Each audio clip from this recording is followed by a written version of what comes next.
นะครับขบวน 4307 กำลังจะเข้าสถานีมหาชัยนะครับ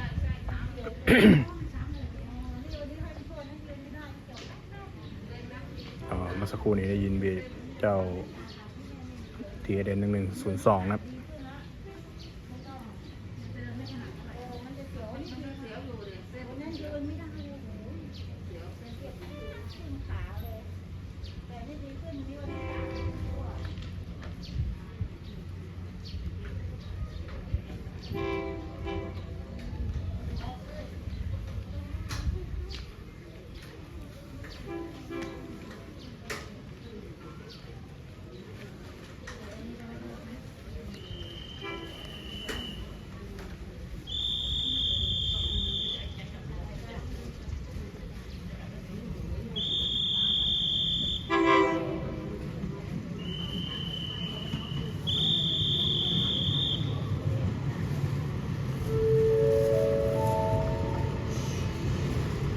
บนระหว่างอันตรายจากขบวนรถค่ะขณะนี้กำลังมีขบวนรถเข้าสู่สถานีมหาชัยผู้โดยสารที่เดินข้ามผ่านไปมาระหว่างทางชิดขอบชานชาลา